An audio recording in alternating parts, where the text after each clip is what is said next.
lo dice así. Perdón, 160, excúsenme, yo miro. 69 del estatuto. 69 del estatuto. Listo.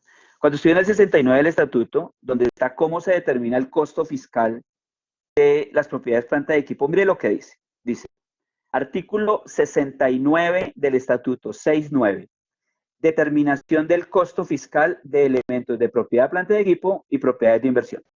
Para efectos del impuesto a la renta y complementarios, el costo fiscal de propiedades planta de equipo y propiedades de inversión para los contribuyentes que estén obligados a llevar contabilidad será el precio de adquisición, igual que en NIF. O sea que el día 1 en NIF y en fiscal, precio de adquisición se activa, más los costos directamente atribuibles hasta que el activo esté disponible para su uso. Igual, ¿quién dice cuáles son los costos? La contabilidad NIF. Entonces, fiscalmente lo que se está diciendo es que dice, lo que diga la contabilidad que se activa, eso será. O sea que hasta aquí, ¿cómo vamos? Valor de compra, tanto contable como fiscal, más todas las erogaciones en las que incurra para que el activo esté en las condiciones de uso que yo lo requiera, contable y fiscal. O sea, vamos igual. Sin embargo, después dice el estatuto, salvo la estimación inicial de los costos de desmantelamiento y retiro del elemento, así como la rehabilitación del lugar sobre el que se asienta, en el caso de que sea aplicable. Es decir, los costos de desmantelamiento son un valor contable, pero no se aceptan fiscalmente el día del reconocimiento inicial. ¿Cuándo me aceptarán esos costos de desmantelamiento fiscalmente? ¿Cuándo? Cuando incurra en ellos por allá en el año 30 y en ese momento se dan una deducción fiscal. Pero el mayor valor, entonces ahí ya tenemos una diferencia entre contable y fiscal. Ok. Me dice Patricia Camargo, la depreciación es una estimación. Por lo tanto, si cuando se realizó la implementación empecé con una política y después me toca cambiarla, ¿sería prospectivo? Patricia, más adelante voy a hablar de la depreciación. Hasta ahora estoy hablando del costo inicial del activo. Entonces dejemos en zona de suspenso o dejémoslo en zona de parqueo mejor la pregunta y ya la retomo. ¿Listo, Patricia? Ok, continúo.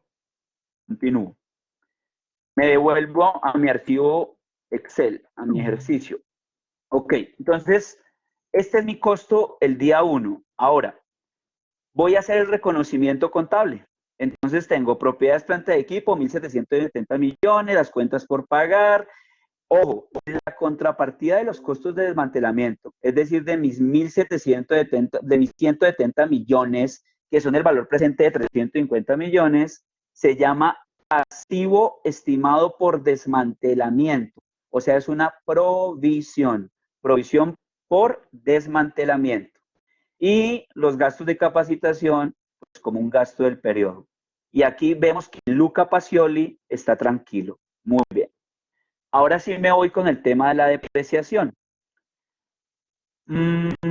Noten que mi ejercicio dice que la vida útil del activo bodega es de 30 años y la vida útil del activo sistema de refrigeración es de 10 años y tengo que depreciarlos por separado. Entonces aquí vamos a hacer una explicación muy importante que es la siguiente. Me voy a devolver hasta el ESFA, ¿ok? Entonces hagamos un paréntesis en este ejercicio, paréntesis. Si eran entidades del grupo número 1, fue el 1 de enero de 2014. Si eran entidades del grupo número 2, 1 de enero de 2015. ¿Qué ocurrió con los activos que ustedes tenían en el ESFA? Supongo que ustedes, algunos los dieron de baja, otros activos los incorporaron porque no existían bajo NIF, otros los revaluaron, a otros los remidieron, les asignaron vidas útiles, bueno, todo lo que usted se imagine, ¿verdad? Y hubo un valor contable que le llamábamos valor de entrada en el ESFA. Ok. La pregunta es, ¿qué efectos fiscales se derivaron de todo lo que usted hizo con las propiedades planta de equipo y propiedades de inversión y tal? Es decir, ¿qué pasa con esos ajustes contables? Fiscalmente, ¿cuál es el efecto? Para entender eso, hay que teletransportarse al artículo 289 del Estatuto Tributario. Cuando yo estoy en el artículo 289, allá dice lo siguiente. Dice, 289. Efecto del estado de situación financiera de apertura en los activos y pasivos. Es decir, el artículo 289 resuelve un problema muy importante y es entender cuáles son los efectos fiscales que se derivan de todos los ajustes que yo hice en el ESFA. Entonces dice, las siguientes reglas se aplicarán en el impuesto de renta y complementarios. Primera regla, para efectos fiscales, la reexpresión de activos y pasivos producto de la opción por primera vez hacia las NIF no generarán nuevos ingresos o deducciones, si de hecho activos y pasivos ya generaron ingresos o deducciones en periodos anteriores. Es decir, si yo traía un activo con una, estoy hablando fiscalmente hablando, ¿no? Fiscalmente. Porque, ¿qué pasa? Contablemente yo ya hice todo lo que sin duda, y apliqué las NIF, está perfecto, muy bien. ¿Qué ocurre fiscalmente? Si yo tenía un activo, vamos a hablar por ejemplo de un vehículo o un otro bien que duraba 10 años, y yo ya lo traía en 8 años de depreciación acumulada, y solo le restaban 2 años de depreciación, es posible que contablemente yo haya dicho, no, eso no se deprecia en 10 años, habría que depreciarlo a 20 años. Y entonces la vida útil remanente contable, yo dije en el ESFA que eran de 12 años, y reajusté el valor del activo. Sin embargo, fiscalmente, la regla 1 del artículo 281 está diciendo, no señor, usted ya había solicitado la deducción que le correspondía, por tanto, usted solamente le quedan 2 años de depreciación fiscal. Así contablemente tenga 12. Conclusión, yo cuando hice reexpresiones de mis activos, eso no tuvo efecto fiscal. Regla número 3. Los costos atribuidos, recuerden que costo atribuido en el ESFA es cuando yo utilicé un avalúo técnico como valor de entrada al ESFA. Entonces yo en el ESFA busqué un avalúo técnico y ese avalúo técnico lo tomé como costo atribuido. Técnicamente se llama así. Entonces dice la norma, de numeral tercero, los costos atribuidos a los activos y pasivos en la adopción por primera vez hacia las NIF ya no sea, perdón, repito, no tendrán efectos fiscales. Los costos atribuidos a los activos y pasivos en la opción por primera vez no tendrán efectos fiscales. Es decir, yo traía un activo antes a la colombiana que contable y fiscalmente valía 100 millones. Cuando llegaron las NIF me convencieron que había que hacerle un avalúo técnico. Yo hice el avalúo técnico y llevé el activo hasta 500 millones. Eso fue contable. Fiscalmente no ha pasado nada. Fiscalmente sigue valiendo 100. Entonces, fíjese, la regla 3 del 289 me enseña que fiscalmente ese avalúo o costo atribuido no tiene ningún efecto fiscal. Y última regla que me interesa del 289 dice, regla número 4. Los activos que fueron totalmente depreciados o amortizados fiscalmente antes del proceso de convergencia, o sea, antes del ESFA, no serán objeto de nueva deducción por depreciación o amortización. Porque puede ocurrir lo siguiente. Usted traía activos totalmente depreciados, supongamos contable y fiscal. Cuando llegó el asesor de NIF, le dijo, no, esos activos realmente fueron mal depreciados porque no se depreciaban a 10 años sino a 20. Entonces se revivían, resucitaban en la contabilidad de NIF esos activos. Y usted le asignaba un nuevo valor y una vida útil remanente de 10 años en mi ejemplo. ¿Qué pasa fiscalmente? Nada, absolutamente nada. Porque los activos ya fue solicitada toda la depreciación que era posible solicitar sobre ellos. Muy bien. Ahora, siguiente tema para entender este asunto. Resulta que el artículo 290 del estatuto, termino el 290 y les doy y miro a los chats qué preguntas tienen. Bueno, artículo 290. Ok, el 290 decía, régimen de transición, ¿entre qué y qué? Entre el año 2016, que teníamos las reglas fiscales antiguas, y el año 2017, que ya trae las reglas fiscales nuevas incorporadas por la Ley de Reforma Tributaria 18 y 19 del 2016. Entonces dice el 290. Las siguientes son las reglas para el régimen de transición. Me interesa la regla número 2, que se llama depreciaciones. Dice, el saldo pendiente de depreciación de los activos fijos a 31 de diciembre de 2016 se terminará de depreciar ante la vida útil fiscal remanente del activo fijo depreciable, de conformidad con lo previsto en las reglas anteriores. ¿Qué quiero decir? Usted al 31 de diciembre de 2016, por la noche, debió haberle tomado una foto a los activos fijos fiscales, porque esos activos fijos fiscales se deben terminar de depreciar de acuerdo con las reglas fiscales que venían. Quiero decir, línea recta para los vehículos 5 años, para muebles, enseres y maquinaria y equipo 10 años y para los edificios 20 años. Eso ya no lo puede cambiar, fiscalmente hablando, sin importar lo que usted contablemente haya hecho desde el ESFA. Fíjese que aquí podrían existir diferencias importantes entre la contabilidad con NIF y las bases fiscales. Muy bien. Entonces ahora sí voy a revisar a ver si tienen algunas preguntas. ¿Ok? Patricia, todavía no te puedo responder la que me hiciste.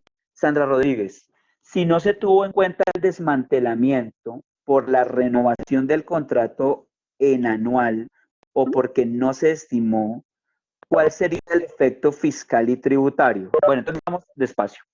La pregunta importante es, ¿efectivamente si hay desmantelamiento? Sería la primera pregunta, porque no todos los activos sufren el fenómeno del desmantelamiento, solo aquellos que yo espero recuperar vía venta al final de la vida útil.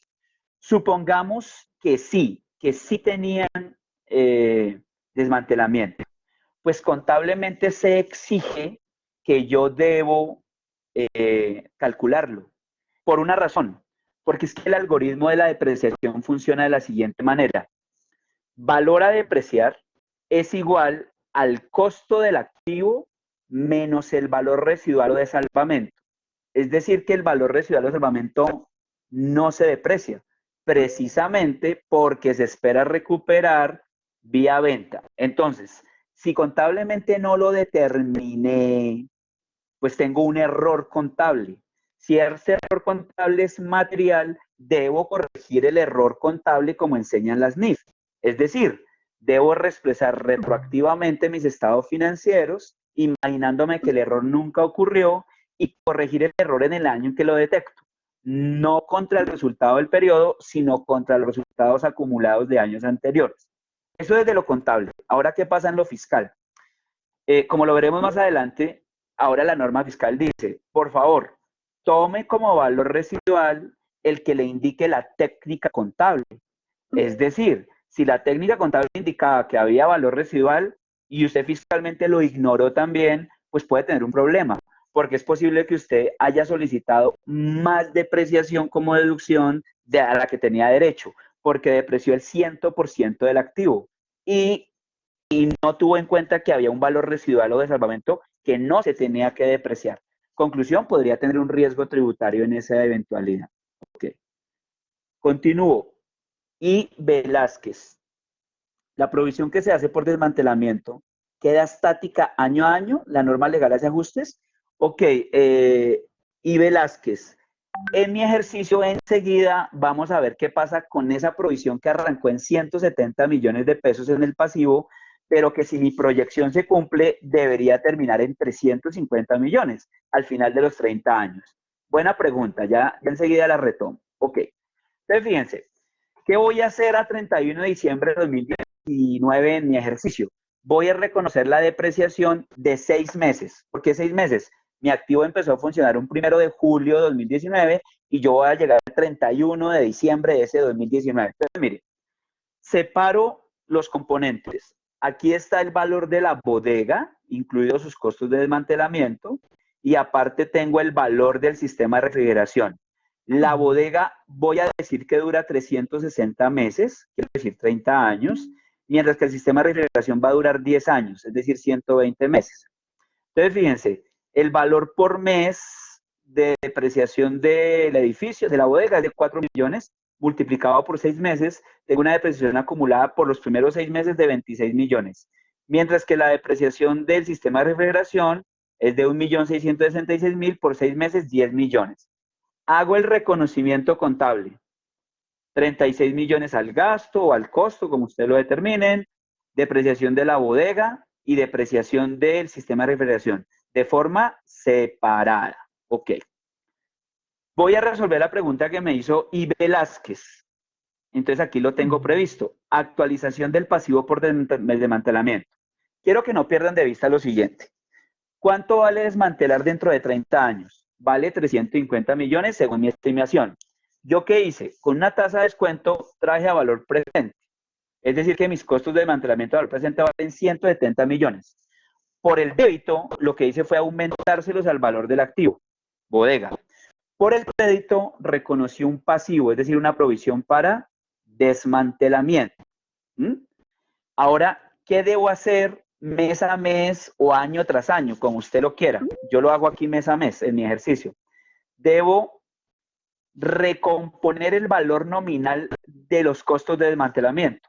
Lo que empezó en 170 millones el día 1, mírelo acá, tendrá que llegar algún día, si mi predicción se cumple, a 350.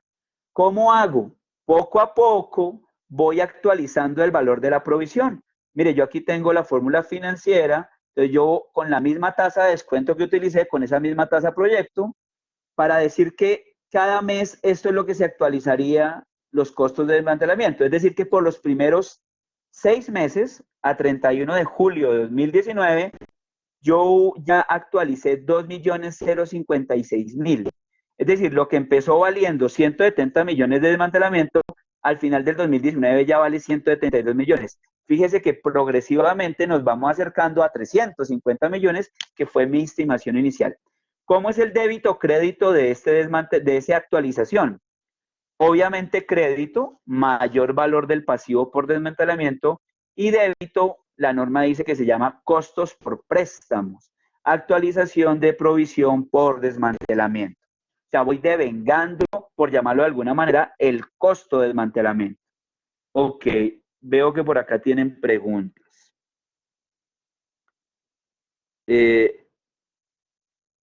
Por favor, deberíamos tener presente el costo del terreno de la bodega. Carlos Alfredo, cuando inicié mi ejercicio, yo expliqué que el terreno sobre el cual se construyó la bodega no le pertenece a la entidad.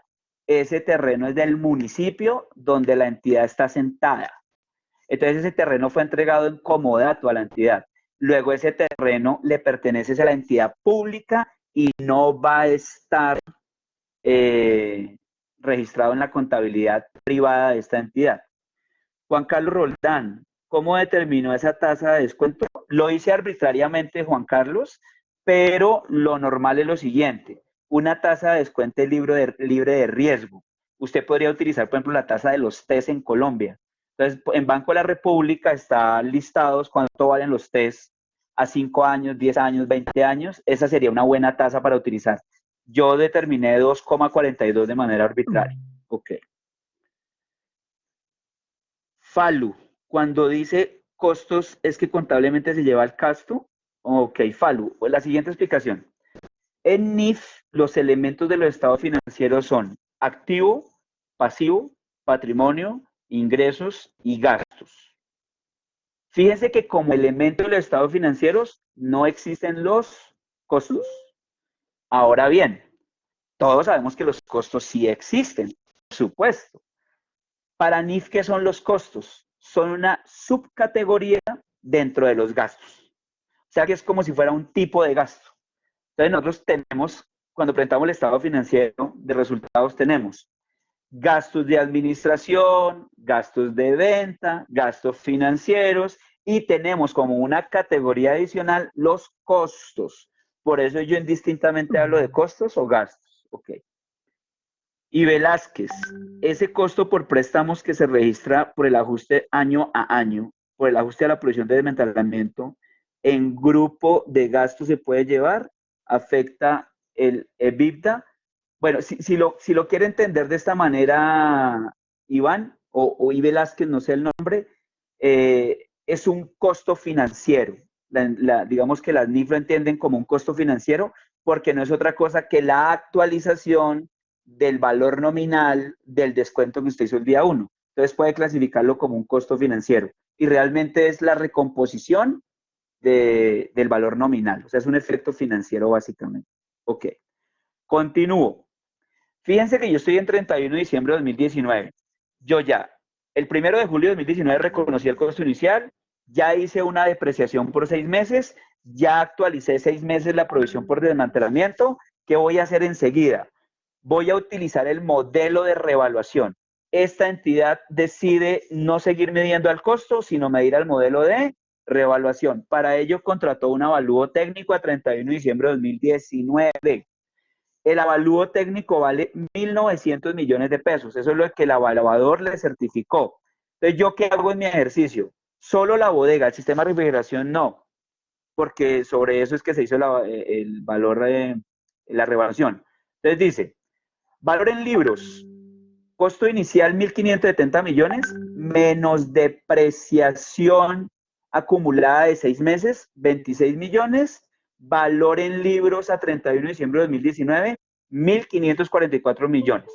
Comparado contra 1.900 del avalúo, la revaluación es de 355 millones 688 mil. La revaluación. ¿Hasta ahí vamos bien? Voy a hacer el débito crédito de la revaluación. Ojo con eso. Entonces, mire lo que hago. Yo, lo que usualmente se hace para no enredarnos en este ejercicio es que la depreciación acumulada que tenga a la fecha en que yo revalúo, la elimino directamente contra el costo del activo. Entonces, fíjese en la pantalla lo que estoy haciendo. Le estoy haciendo un débito a la depreciación acumulada por 26 millones 174, que son los 6 meses de depreciación. Le hago un crédito al costo del activo, mire, por 26 millones 174. Y la revaluación, ¿cómo la reconozco? Débito, mayor valor de propiedad, planta y equipo, 355 millones. Yo lo estoy haciendo acá en la misma cuenta contable. Yo le hago una sugerencia. Cree sus cuentas para que separe o siempre tenga identificado el costo y las revaluaciones. ¿Por qué se lo sugiero? Porque en la conciliación fiscal, en la hoja que se llama activos fijos, le van a pedir separado el costo y los efectos de revaluación o reexpresiones. Muy bien. Y la contrapartida va en el superávit de revaluación dentro del patrimonio, 355 millones. También lo denominamos ORI, ¿no? Para efectos de presentación le llamamos ORI. Muy bien. Hasta aquí voy a parar y voy a mirar preguntas. Falu, ¿se puede hacer revalúo si solo la construcción es de ellos, no el terreno? Correcto. El terreno no lo puedo revaluar porque el terreno no está en mi contabilidad. Yo no controlo el terreno. Eso le pertenece a la entidad pública, el municipio que me lo prestó por 30 años. Falu, un activo que normalmente se revalúa, ¿sí se debe depreciar? No entiendo la pregunta. Es decir, los activos desde que sean depreciables deben depreciarse. No sé si quieres ampliarme la pregunta de viva voz. Gladys Mejía, qué bueno saludarte. Hace cuánto que no te veía, así sea por virtualmente. ¿Por qué la actualización de la provisión por desmantelamiento se lleva como un costo financiero y no como un mayor valor del activo conforme con el reconocimiento inicial? Pues la respuesta más fácil, Gladys, es porque la norma lo dice, ¿verdad? Pero, pero encontremos la lógica. Gladys, ¿tú te imaginas que cada mes yo tuviera que modificar la base de depreciación del activo? Sería súper complejo de depreciar. Entonces, digamos que las NIF que entienden, antes se llamaban normas de información, ¿cómo eran? Normas internacionales de contabilidad, NIC. Ahora se llaman normas internacionales de información financiera, NIF. Entonces siempre hay que pensar en el efecto financiero. Entonces, digamos, las NIF dicen, a ver, si usted desmantela dentro de 30 años, le va a dar 350 millones. Pero es que usted no está dentro de 30 años, usted está hoy. Entonces, por favor, descuente a valor presente. Entonces, fíjate, Gladys, que todo ese efecto acumulado de 30 años no es otra cosa que un efecto financiero de cómo se reconoce en la contabilidad esa transacción. Por lo tanto, para las NIF, este es un registro que va como costo financiero, no afectando ni el valor del activo ni la depreciación posterior que se deriva de este. Ok. Continúa aquí. Falu, ¿se puede optar por no depreciarlo porque año tras año se hace el revalúo? No, Falu, perdón, no se puede. Ok. Continúo. Ok. ¿Qué quiero decir? Yo ya terminé el año 2019, voy para el año 2020. Entonces, ¿qué ocurre en el 2020? La base de depreciación de mi activo ya son 1.900 millones. Ojo con eso. Cuando usted revalúe un activo, le ocurre lo siguiente. El valor revaluado, en mi ejemplo, 1.900 millones, sustituye todo. Es decir, que usted al lado ya no tiene ni depreciaciones, ni amortizaciones, ni deterioros, nada. No, usted tiene un valor que se llama valor revaluado. Lo que pasa es que supongo que usted en cuentas contables lo separa, pero el activo vale realmente 1.900 millones. Ya no me quedan 360 meses de depreciación, ya transcurrieron 6, me quedan 354 meses de depreciación, calculo la depreciación por mes, multiplico por 12 meses, luego 64.406.000 será la depreciación de 12 meses para el 2020. Y al sistema de refrigeración no le ha pasado absolutamente nada. Por lo tanto, lo deprecio normalito ese año 2020. Contabilizo la depreciación del 2020, depresión acumulada de la bodega, depresión acumulada del sistema de refrigeración, Luca Pacioli tranquilo. Muy bien. Viene un tema interesante y es el tratamiento del superávit por revaluación. Y quiero que estén súper concentrados en mí, pero súper concentrados. Quiero explicar lo siguiente. En NIF para plenas hay unos párrafos que regulan el tratamiento contable del superávit de revaluación después de que yo he hecho la revaluación. O sea, ¿qué hago con ese superávit de revaluación? Recuerden que nuestro superávit de revaluación fue de 355 millones de pesos. Yo lo tengo mayor valor del activo y por allá en el patrimonio tengo un superávit de revaluación de 300. Entonces la pregunta que se hace en NIF plenas es, ¿qué hago con esos 355 millones? Entonces, según NIF plenas tengo dos opciones. Una opción es dejar allí ese superávit parqueado, secula seculorum, y si algún día el activo se vende o ya se da de baja, entonces ese día realizo ese superávit. Bueno, pero otra opción que le gusta mucho a los financieros, es una lección de política contable, es que yo piense de la siguiente manera. Yo venía dando el activo al costo y eso generaba un gasto por depreciación anual o costo, como ustedes le quieran llamar. Bueno, pero resulta que cuando yo revalúo el activo, ya no vale 1.500, 1.700, sino vale 1.900 millones. ¿Qué ocurre? Que yo ya estoy devengando más gasto por depreciación en cada año. ¿Qué significa más gasto por depreciación? Menos utilidad contable. ¿Qué significa menos utilidad contable? Menos utilidad para distribuirle a los propietarios. Es decir, que de alguna manera cuando yo revalúo y aumento el costo del activo para el valor a depreciar, pues estoy distribuyéndole menos utilidad a los accionistas o socios. Entonces, NIF, ¿qué dice? NIF plenas, párrafo 41 de la NIC 16. Entonces, ¿qué dice NIF plena? NIF plena dice, mire, propongo una cosa. Si usted no quiere dejar ese superávit allá parqueado en el patrimonio, váyalo consumiendo poco a poco en la medida que use el activo. ¿De qué manera? Pregúntese, ¿cuánto es el gasto por depreciación anual con revaluación? ¿Y cuánto es el gasto por depreciación anual sin depreciación? Sí, perdón, sin revaluación.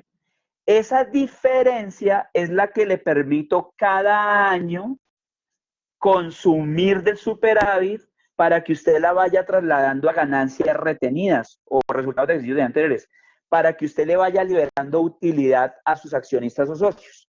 Lo veo aquí en mi ejercicio, mire, en mi ejercicio. ¿Cuánto depreciaría yo de mi bodega si no hubiera revaluado? ¿Cuánto depreciaría al año? Depreciaría 52.349.000. Ahora, ¿cuánto depreciaría ya con revaluación? 64.406.000. Es decir, la diferencia es de 12.057.000 pesos. ¿Qué me da permiso la norma? Es una alternativa. Yo elijo si lo hago o no. La norma me dice, mire, hágale débito al superávit por revaluación. Lo que quedaba ya como 355 millones, empiece a disminuir, a consumírselo. Es decir, lo va restando, 12.057.000. La contrapartida va en resultados de ejercicios anteriores, 12 millones. ¿Con qué efecto? Con el efecto de neutralizar el efecto negativo para los accionistas, claro, porque yo por un lado aumenté el costo del activo para depreciación, pero por otro lado le estoy liberando ganancias retenidas para que se las distribuya. Es un poco para neutralizar ese efecto.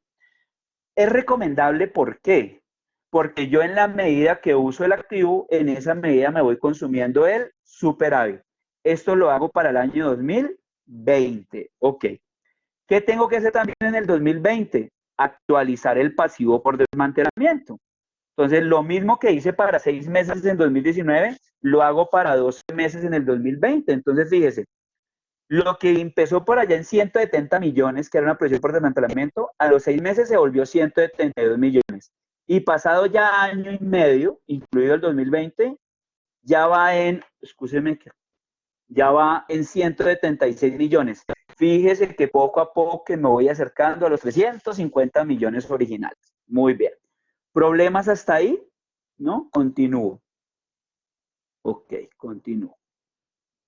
Hago el reconocimiento de esos 4.186.000 como mayor valor de la provisión y costos por préstamo. Muy bien. Voy a parar aquí en 2020.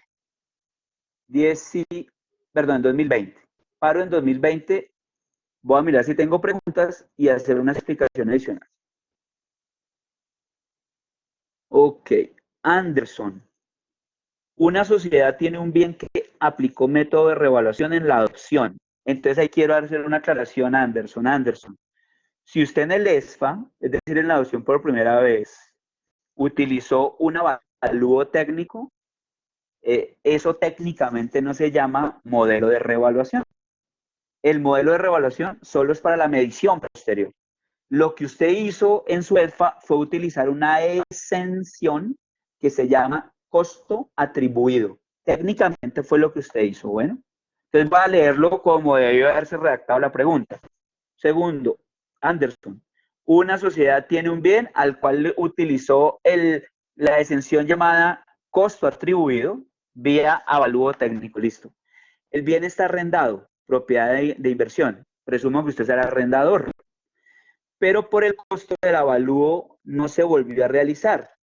El inmueble se debe pasar a propiedad planta de equipo, se deprecia o se mantiene en propiedad de inversión y no se deprecia. Anderson, le dejo en zona de parqueo su pregunta. Ya entonces debo la respuesta a Patricia y a Anderson. Ahorita hablo de propiedades de inversión enseguida. Juan Carlos, ¿todo es contable? Fiscal no. Ya voy para allá.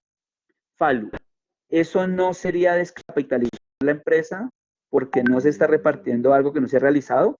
No, Falu, no es descapitalizarla por una razón.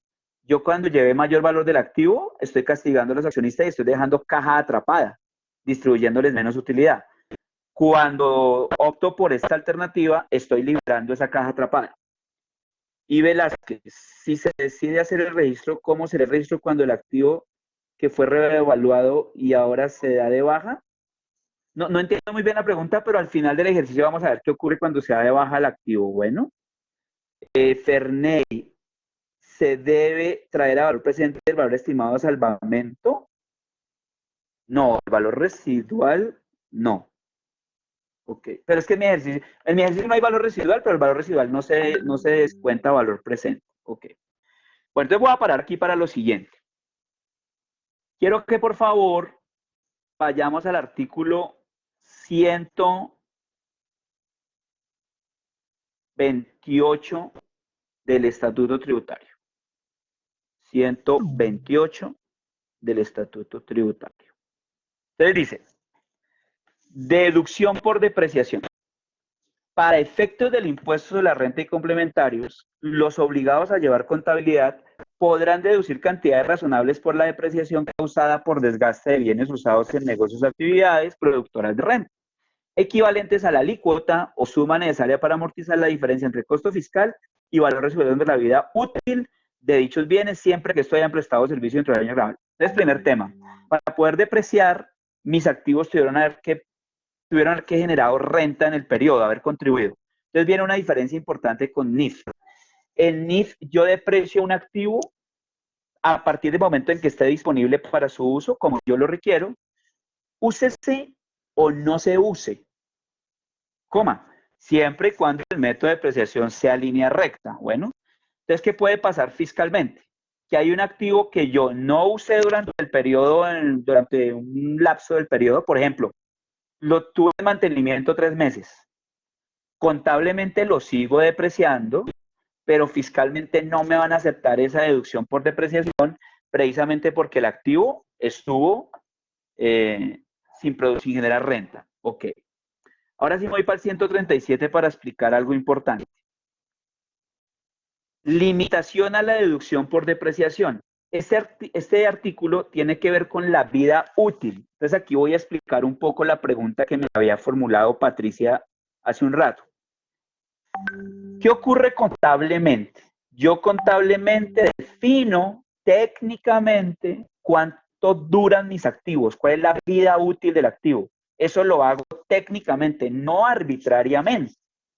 Entonces, para eso, pues requeriré del experto. Entonces, jamás le preguntaré a un contador cuánto dura un edificio, porque los contadores no sabemos ni pegar un ladrillo. Tendré que preguntárselo al evaluador, al constructor, al ingeniero, etcétera. Muy bien.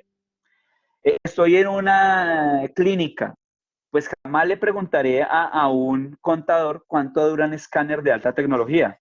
Allá habrá un técnico, un experto, el fabricante, alguien nos dirá cuánto es la vida útil de esos activos. Eso es el mundo contable. Ahora, fiscalmente, ¿qué ocurre?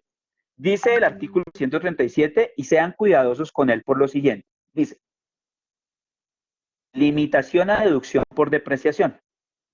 Para efectos del impuesto sobre la renta y complementarios, la tasa por depreciación a deducir anualmente será la establecida de conformidad con la técnica contable siempre que no exceda las tasas máximas determinadas por el gobierno nacional. Lo voy a leer bien despacio. Para efectos de impuesto de renta, la tasa por depreciación, fiscalmente hablando, a deducir anualmente será la establecida de conformidad con la técnica contable. Voy a parar aquí, con la técnica contable, técnica contable. Entonces, ¿qué ocurre? Quiero que se imaginen este ejemplo. Yo tengo un edificio que yo construí, adquirí, activé después del 1 de enero de 2017. Ok. Contablemente, según mis políticas, definí que este edificio dura 100 años, porque el experto lo dijo, el del evaluador, el constructor, no lo sé, 100 años. Luego, contablemente, mi vida útil son 100 años. Luego, contablemente, la tasa anual que estoy utilizando para depreciar mi activo es del 1%, contablemente hablando. Dura 100 años, 1% anual. Dice el 137 del estatuto. Para efectos de la renta, la tasa por depreciación que usted va a decir anualmente de la renta será la establecida de conformidad con la técnica contable. Es decir, si la tasa contable es del 1%, en mi ejemplo, pues fiscalmente también tiene que ser del 1%, dice el estatuto, siempre que no exceda las tasas máximas determinadas por el gobierno nacional. El gobierno no se ha pronunciado, mientras tanto utilizamos la tabla que está en el 137. Y esa tabla dice que las construcciones y edificaciones, la tasa anual máxima es de 2,22. Entonces, ¿qué ocurre? He notado que algunos contribuyentes obligados a llevar contabilidad hacen lo siguiente. Contablemente deprecian a 100 y fiscalmente deprecian a 45 años. ¿Por qué? Porque si yo tomo 2,22, que es la tasa anual máxima, y todos los años hago lo mismo, pues en 45 años habré depreciado fiscalmente el activo. Yo pienso que esa forma de pensar no es posible por la siguiente razón. Porque el artículo 137 hace una remisión expresa a las NIF. Es decir, le dice, me hace un favor, para efectos fiscales, si usted quiere saber la tasa anual que va a utilizar para calcular la deducción por depreciación, vaya y pregunte a la técnica contable y hágalo como la técnica contable indica, siempre y cuando ese porcentaje no sea superior al que yo le establezco fiscalmente. Conclusión, si mi edificio dura 100 años contablemente hablando, ¿Cuánto es la tasa anual? 1%. ¿Qué dice el 137? Use esa. Siempre que no supere la anual máxima, que es del 2,22. Pregunta, ¿el 1% supera el 2,22? No. Por lo tanto, la tasa que debería utilizar fiscalmente también es del 1%. Ah, es que su asesor tributario le dijo que es muy interesante o muy importante que usted deprecie fiscalmente lo más rápido que pueda el activo para que solicite la mayor deducción cada año. Es decir, que usted quiere depreciar fiscalmente en 45 años sus activos, construcción y edificaciones. La única forma viable que veo es que contablemente la política diga que también el edificio dura 45 años, para que haya una coincidencia entre lo contable y lo fiscal. De otra manera, no veo viable que usted deprecie fiscalmente a 45 y contablemente a 100. Ok. Preguntas hasta este momento, por favor, sobre ese punto. ¿No? Sigo. El mismo 137 en su parágrafo segundo dice lo siguiente. Dice, parágrafo 2. Para efectos del impuesto de renta y complementarios, la vida útil es el periodo durante el cual se espera que el activo brinde beneficio económico futuros al contribuyente, por lo cual la tasa de depreciación fiscal no necesariamente coincidirá con la contable. Claro, por lo siguiente. Imagínense que yo tengo un vehículo, ¿m? Y a mí me han dicho que contablemente dura 5 años. O sea, la estimación de vida útil contable es de 5 años. Sin embargo, si yo deprecio a 5 años, contablemente estoy utilizando una tasa del 20%. Y para vehículos, según la tabla que tenemos aquí en la pantalla, para vehículos, flota y equipo de transporte terrestre es de 10% anual. Conclusión, contablemente utilizo 20, pero 20% supera 10%. Ojo, el parágrafo segundo está diciendo, pueden ser diferentes. Ahora, no sabemos qué va a pasar con esta diferencia, ya lo explicamos. Sigue diciendo el parágrafo segundo, la vida útil de los activos depreciables deberá estar soportada para efectos fiscales por medio de, entre otros, estudios técnicos, manuales de uso e informes. También son admisibles para soportar la vida útil de los activos documentos probatorios elaborados por un experto en la materia. Es decir, que sea cuidadoso y si usted determinó la vida útil de los activos, propiedad, planta de equipo, le pido el favor que tenga el soporte con base en el cual usted determinó la vida útil. A veces el mismo fabricante le dice cuánto dura el activo, pero si usted no tiene eso, deje el estudio, deje la opinión del experto para que usted después tenga cómo explicar por qué depreció esa vida. Parágrafo tercero. En el caso de que el contribuyente realice la depreciación de un elemento de propiedad de equipo por componentes, o sea, si contablemente lo hace por componentes, fiscalmente también lo hace por componentes, pero respetando las tasas máximas anuales. Y último parágrafo para explicar el ejemplo de los vehículos. Parágrafo cuarto. Las deducciones por depreciación no deducibles, porque exceden los límites establecidos en este artículo o en el reglamento, en el año o periodo grabable, generarán una diferencia que será deducible en los periodos siguientes al término de la vida útil del activo. Es decir, yo contablemente deprecio mi vehículo en 5 años, pero fiscalmente me obligan a que lo deprecie en 10 años. Entonces, fíjense, cada año mi tasa del 20% excede la máxima porque a mí solo me dejan depreciar 10% anual. ¿Qué significa? Que cada año de los 5 primeros se me va acumulando un 10%. Es decir, que cuando contablemente yo ya tenga depreciado mi activo totalmente, todavía me resta el 50% de depreciación fiscal. Yo no la pierdo. Puedo solicitar ese 50%, pero no en el año 6, sino siguiendo, debo seguir respetando el límite, es decir, cada año el 10% máximo. Conclusión, fiscalmente se me va a depreciar a los 10 años, mientras que contablemente solo a los 5 años. Muy bien. Me dicen acá, Ferney, ¿se puede cambiar a una depreciación en línea recta o depreciación por unidades producidas? Ok, anteriormente cuando yo quería cambiar el método de depreciación, me tocaba pedirle permiso a la DIAN. Sin embargo, ahora todo se define como digan las NIF. Entonces, Ferney. Ferney, artículo 134 del estatuto dice, métodos de depreciación. Para los contribuyentes obligados a llevar contabilidad, los métodos de depreciación de los activos depreciables serán los establecidos en la técnica contable. Conclusión, Ferney. Si yo decido cambiar el método de depreciación contablemente, puede hacerlo. Es un cambio de política contable. Ok. Y pues tendrá que expresar estados financieros y tal. Ahora, fiscalmente, según el 134, hay una remisión expresa desde la ley tributaria hacia la NIF. O sea que fiscalmente también es procedente.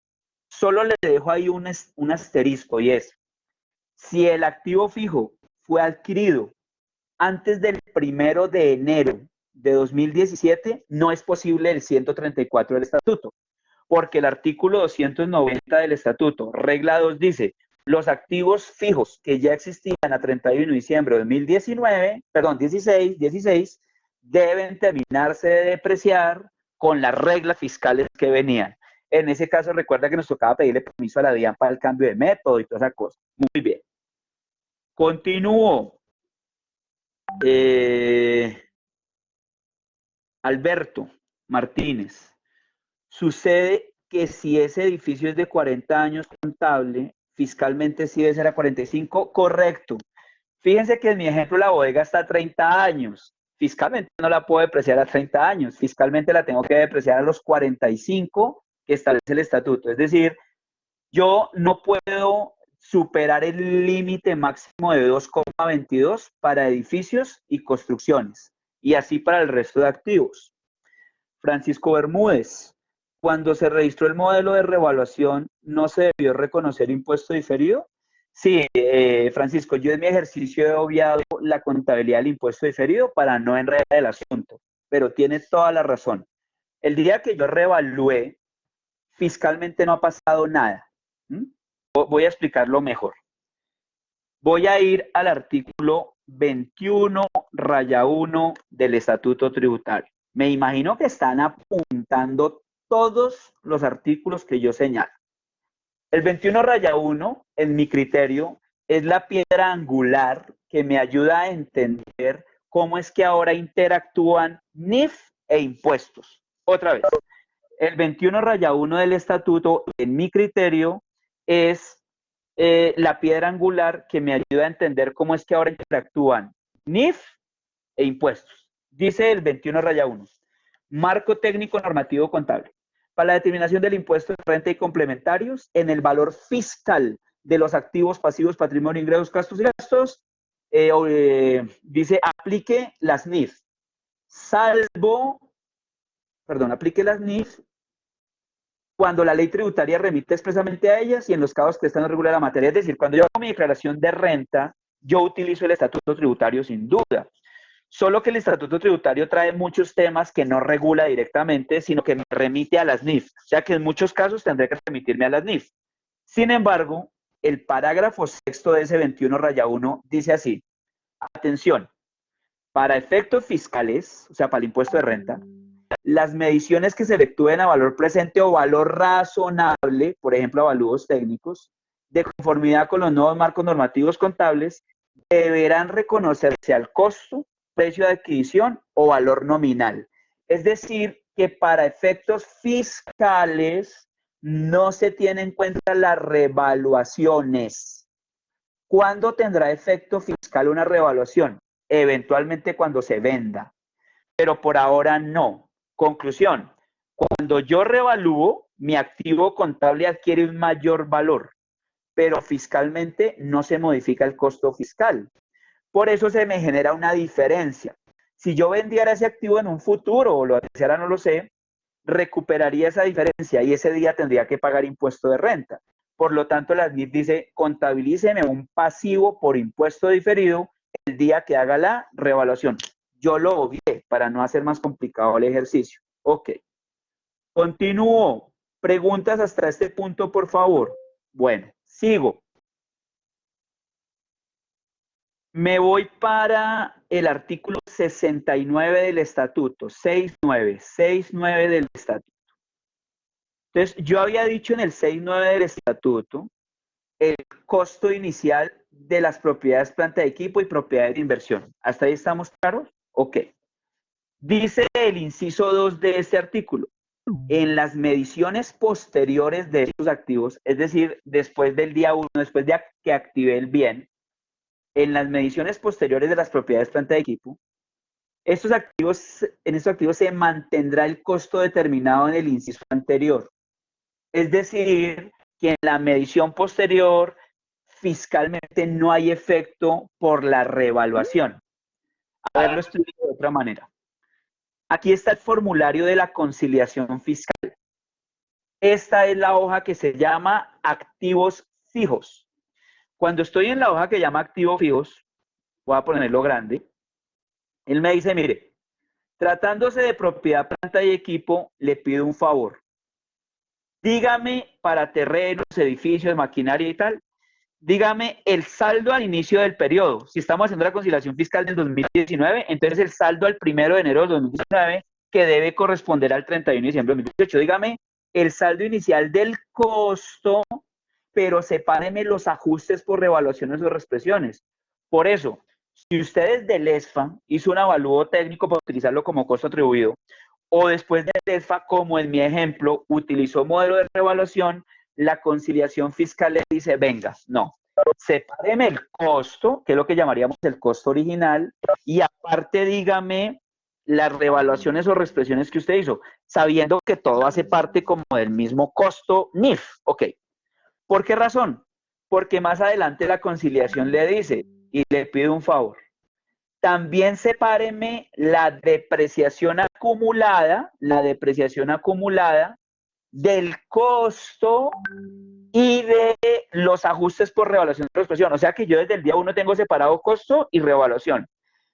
Y la depreciación acumulada también la tengo que separar en cuánta depreciación acumulada del costo y cuánta depreciación acumulada de las revaluaciones. Porque más adelante me sigue preguntando, dígame, en la conciliación fiscal, por supuesto, dígame cuál es el gasto corriente del periodo por depreciación. Pero gasto corriente del periodo por depreciación del costo y gasto corriente del periodo por la revaluación. Por una razón.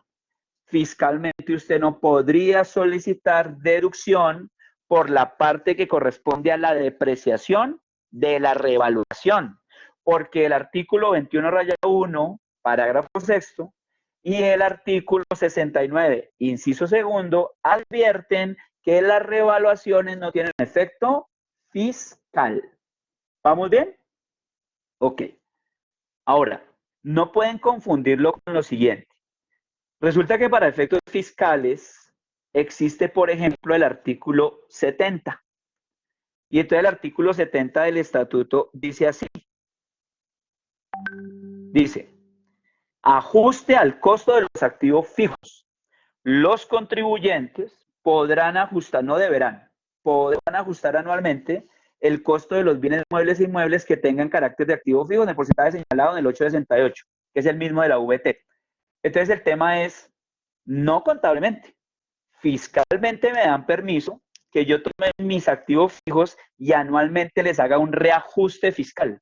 Reajuste fiscal que no tiene efectos contables, solo tiene efectos fiscales.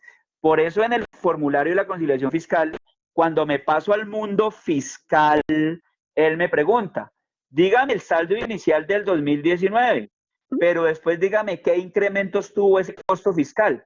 Un incremento podría ser el reajuste fiscal del artículo 70 del estatuto. Pero es que yo tributariamente también podría utilizar el artículo 72 del estatuto. Mire, el 72 dice, avalúo como costo fiscal. Es decir, que para efectos fiscales yo pudiera elegir entre el costo, o sea, lo que me costó, o podría a ese costo hacerle reajustes fiscales del artículo 70 voluntariamente, o en lugar de todo eso, tomar como costo fiscal el artículo 72, es decir, tomar el avalúo catastral como costo fiscal. Fíjense que contable y fiscalmente tengo diferentes opciones. Lo que sí quiero que tengan presente es lo siguiente. Uno, las revaluaciones que haga contable no me afectan costo fiscal. Y al contrario, los reajustes fiscales del artículo 70 o el avalúo catastral del artículo 72 no tienen efecto contable. Eso solamente efecto fiscal. Muy bien. Un segundo. Francisco Bermúdez, impuesto diferido, sí. FALU. Cuando revalúo, se supone que estoy informando que mi activo vale más y lo llevo contra el patrimonio. ¿Correcto? Mayor valor del activo contra un superávit. Muy bien. Ese valor lo reparto cuando realice la revaluación, pero por vía de depreciación no he vendido el activo. Falun, no le entiendo la pregunta. Cuando deprecia sobre los 1900 completos. Solo que para efectos de control le pido el favor que separe contablemente las cuentas, pero es un gasto corriente del periodo. Es lo que quiero decir. Muy bien. Vuelvo a mi ejercicio. Yo dejé mi ejercicio en el año 2020, o sea, ya transcurrió 6 meses del 2019, ya transcurrió todo el 2020. Me voy para el 2021. ¿Qué hago? La depreciación común y corriente por componentes, consumo el superávit de revaluación, los 12 millones mensuales que estoy disminuyéndolo, actualizo la provisión por desmantelamiento, esa provisión que un día empezó en 170 millones, hoy ya va en 182 millones, algún día deberá llegar a 350, continúo. Hay algo muy particular en este año y es lo siguiente. El municipio donde está mi bodega me llamó y me dijo, ya no quiero que me devuelva el terreno dentro de 20 años, sino que me devuelva 10 años antes. Y yo no puedo oponerme a eso que el municipio está dictando. Debo acatarlo. Es mi ejemplo. Entonces, la estimación de desmantelamiento cambia, porque ya no voy a desmantelar dentro de 20 años. Ok. Por lo tanto, yo vuelvo a estimarle el desmantelamiento. Entonces, yo digo que no, desmantelar no vale 350 millones, sino 25 millones. Y calculo el valor presente de lo que me resta, ¿verdad? Ya no 360 meses, sino 210 meses. ¿Por qué? Porque serían 20 años, que son 240 meses. Pero ya transcurrieron 6 meses del 2019 y 12 meses del 2020. ¿Sí? Ya transcurrieron, a ver, no mentiras, ¿cuánto me queda por delante? Ya, estamos bien. Me quedaban 20 años, que serían 240 meses, de los cuales ya transcurrieron 3, por eso me quedan 210 meses realmente, ya transcurrieron 30 meses. ¿Cuáles son los 30 meses? 6 meses del 2019, 12 meses del 2020 y 12 meses del 2021. Es decir, que yo ya 30 meses los consumí, me quedan por delante 210 meses. Desmantelar dentro de 210 meses, sabiendo que desmantelar ahora vale 325 millones, traído valor presente, significa que a 31 de diciembre de 2021 por la noche, ese desmantelamiento debe valer 213 millones. Pero ojo, yo ya traía calculados 181 millones de desmantelamiento. Yo arranqué en 170, ya lo llevo en 181. ¿Qué debo hacer? Un ajuste. Mayor valor del pasivo por desmantelamiento. La contrapartida, yo había advertido, debería ser contra costos por préstamos, como un gasto. Sin embargo, las NIF dicen que si yo tengo superávit de revaluación, yo debo consumir superávit, no llevar al gasto. Eso no lo dice la NIF para pymes expresamente, pero sí está en la CINIF 1 de las NIF plenas. Acuérdense de lo siguiente. Cuando yo tengo un problema contable y ese problema no esté resuelto en la NIF para pymes, tengo permiso excepcional de migrar por un momento a las NIF plenas y utilizar el tratamiento contable que esté allí. Solo si el tema no está tratado en pymes. Eso estoy haciendo. Entonces, por eso mi registro de la actualización del desmantelamiento no va contra costos por préstamos en el gasto, sino va contra menor valor del superávit. Muy bien. Ya terminé el año 2021, o sea, ya 2019, 2020, 2021. El ejercicio dice que en el año 2026 llevo a cabo la venta.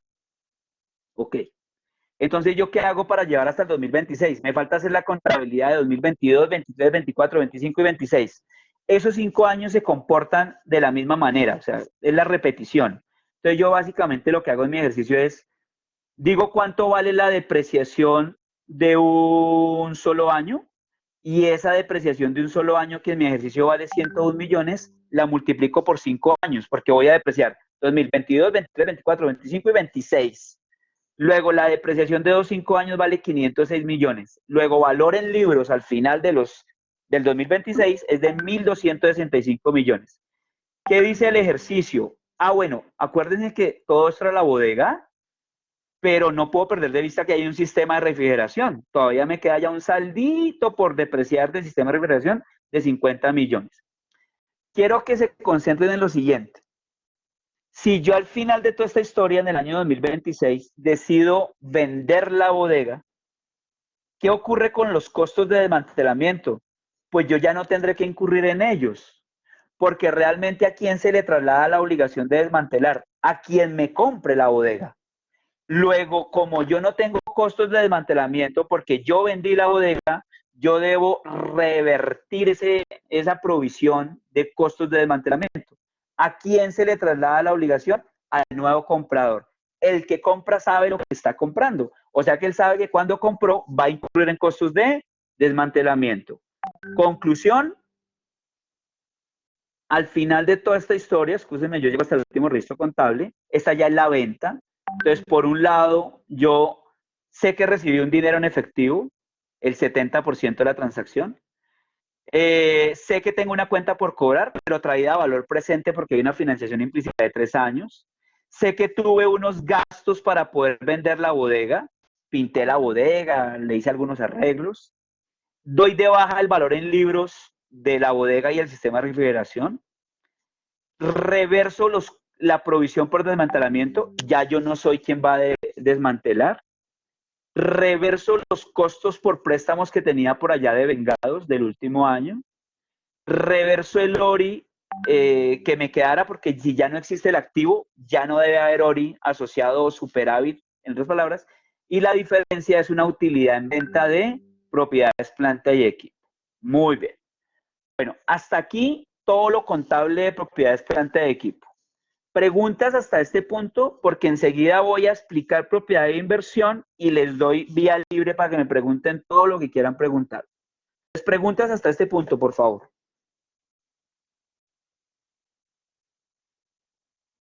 Ok, continúo. Voy a explicar un tema que se llama propiedades de inversión. Resulta que la sección 16 de NIF para pymes y la NIC 40 de NIF plenas dicen lo siguiente. A ver, pongámoslo un poquito más pequeño, 175. Dice, ¿qué es una propiedad de inversión? 16.2. Las propiedades de inversión son propiedades, terrenos o edificios o partes de un edificio o ambos. Entonces, primera condición para que yo pueda decir que hay propiedad de inversión. ¿Es terreno o edificación? Entonces, póngalo allá y esta noche lo pasa. Póngalo así como se lo voy a decir. Póngalo. Nunca, jamás, así, querido diario, nunca, jamás un bien mueble podrá considerarse propiedad de inversión.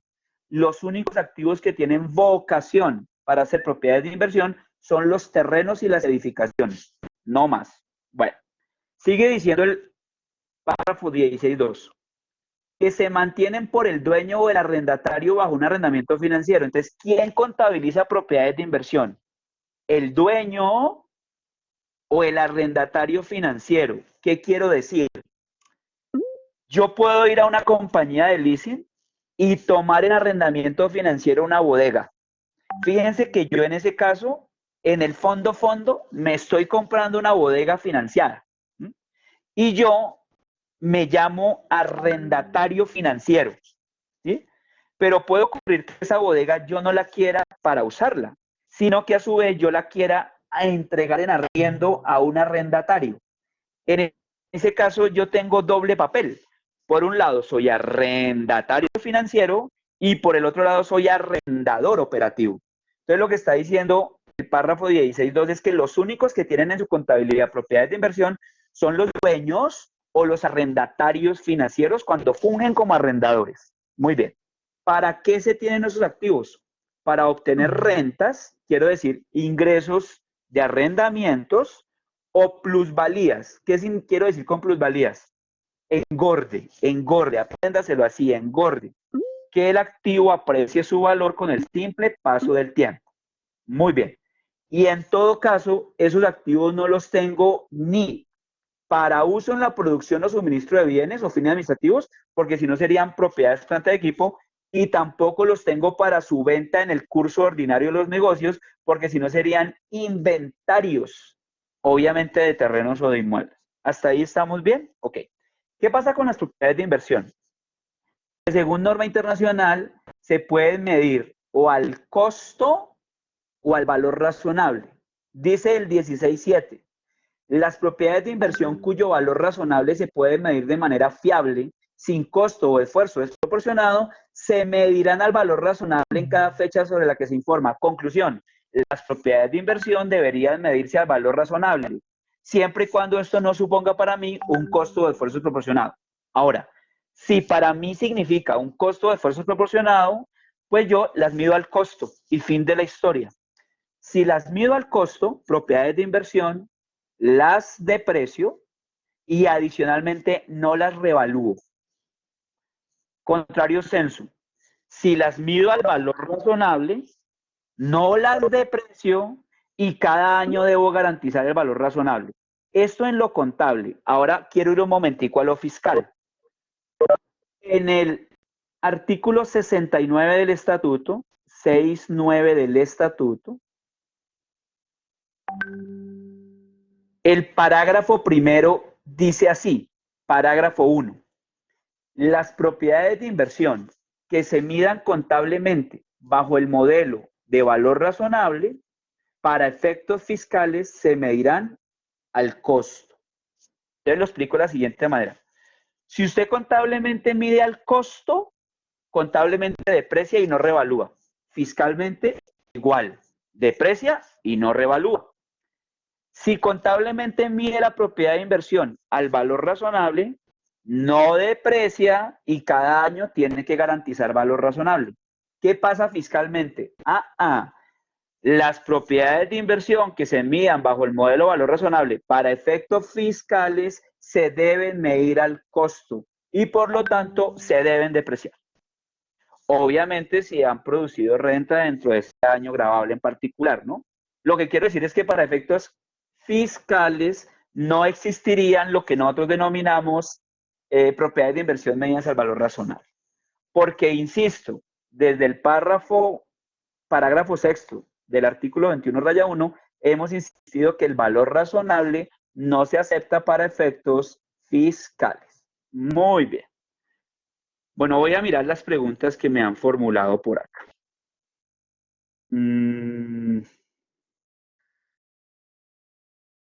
Berta Cecilia, ¿cuál sería el tratamiento fiscal de la venta? Ok, todo depende, Marta Cecilia, ¿no? Berta Cecilia, perdón. Si el activo ha sido poseído por menos de 2 años, el tratamiento en la utilidad es de renta líquida a tarifa de renta. Si el activo ha sido poseído por más de 2 años, se le da el tratamiento de ganancia ocasional, pero con una condición. Fíjate que el artículo 90 del Estatuto Tributario dice así, artículo 90, dice, determinación de la renta bruta en la enajenación de activos y valor comercial de las operaciones sobre bienes y servicios. Entonces dice el inciso segundo, inciso, cuando se trate de activos fijos depreciables, perdón, la utilidad que resulta al momento de la enajenación deberá imputarse en primer término a la renta líquida por recuperación de deducciones, depreciaciones y amortizaciones. El saldo de la utilidad constituye renta. Ok. Entonces, ¿qué ocurre, Berta Cecilia? Que cuando tú realices la venta, lo primero que tienes que hacer es recuperar como ingreso grabado las deducciones que haya solicitado por depreciación en periodos anteriores. Esa recuperación, quiero decir, ese ingreso fiscal, tiene tarifa de renta. Solo el exceso marcaría ganancia ocasional. Muy bien. Diana Janet, querido diario, nunca jamás un bien mueble. Sí, señora, correcto. Noreli Gómez, las propiedades planta de equipo de edificios que se tenían antes del 1 de enero de 2017, que se deprecian a 20 años fiscal y contable, a esto se les puede dar una vida útil contable por otro tiempo diferente y seguir depreciando fiscalmente a 20 años. Ok. Noreli, de acuerdo con el artículo 290 del estatuto, regla 2, los activos fijos que existían a 31 de diciembre de 2016 tienen que terminarse de depreciar con las reglas fiscales anteriores. Por lo tanto, si el edificio venía a 20 años, tienes que terminarlo de depreciar fiscalmente a 20 años. Ahora, en tu pregunta me dices, es que yo contablemente lo tenía también a 20. Yo creo que desde el ESFA tuvo que hacerse una estimación fiable de la vida útil del edificio, porque sería muy coincidencial que el edificio durara 20 años. Yo creo que el edificio de pronto dura 40 años, 50 años, 70 años, 80 años. Por lo tanto, contablemente, pienso yo que debería tener una vida útil diferente. Juans, si una empresa, grupo 2, en donde en el ESFA use valor razonable como costo atribuido y estableció una política de valor residual para los inmuebles y después en el año 2020 compra un inmueble, ¿debo aplicar la misma política de valor residual? Juans, le doy mi opinión, pero por favor tómela con beneficio de inventario. Juan, en mi criterio, los bienes inmuebles no deberían tener valor residual o de salvamento, salvo que yo tenga una expectativa válida de vender el activo al final de su vida útil. Entonces, por ejemplo, yo sé que estoy en una localización donde dentro de 10 años me iré, ya lo tengo previsto. Y yo sé que dentro de 10 años venderé el activo. En ese caso creo que mi activo tiene valor residual de salvamento. Pero si yo no tengo esa expectativa válida y yo sé que voy a durar allí, no sé hasta cuándo, en mi criterio no debería asignársele valor residual o salvamento. Entonces, no creo que la política sea uniforme para todos los activos. Creo que la política es aplicable o predicable mejor solo de aquellos activos respecto de los cuales yo tengo una expectativa válida de que al final de la vida útil voy a realizar su venta. Sobre los otros, no. FALU. En las propiedades de inversión, si se revalúa, no se deprecia contablemente, pero fiscalmente sí. Correcto, FALU. Si yo utilizo el modelo de revaluación, ¿cierto? De revaluación, contablemente, perdón, de valor razonable, excúseme, contablemente no de precio. Fiscalmente estoy obligado a medirlo al costo y adicionalmente a depreciarlo, Parágrafo primero del artículo 69 del estatuto. Muy bien. En este momento está abierto el chat o el micrófono para que ustedes formulen todas las preguntas que ustedes consideren. ¿Listo? Entonces, por favor, todo lo que usted considere, formúlelo. Falu, mire, para complementar, artículo 135 del estatuto, bienes depreciables. Para efectos del impuesto sobre la renta y complementarios, serán tratados como bienes tangibles depreciables los siguientes: propiedad, planta y equipo, propiedades de inversión, por consiguiente no son bueno, se entiende listo. Entonces, por favor entiendan que para la ley tributaria las propiedades de inversión también son activos depreciables. Preguntas, por favor. Bueno, si no tienen preguntas, les hablo un poquito de activos no corrientes mantenidos para la venta. Activos no corrientes mantenidos para la venta. Resulta que para las entidades del grupo número 1, ellas aplican las NIF plenas o completas. Esas NIF plenas o completas traen una NIF que es la NIF número 5. Espérenme a ver si la tengo por acá en la mano. Yo como que la había abierto. NIF número, ¿qué dije yo? NIF número 5. Acá está. Ok. Esa NIF número 5 se llama activos no corrientes mantenidos para la venta.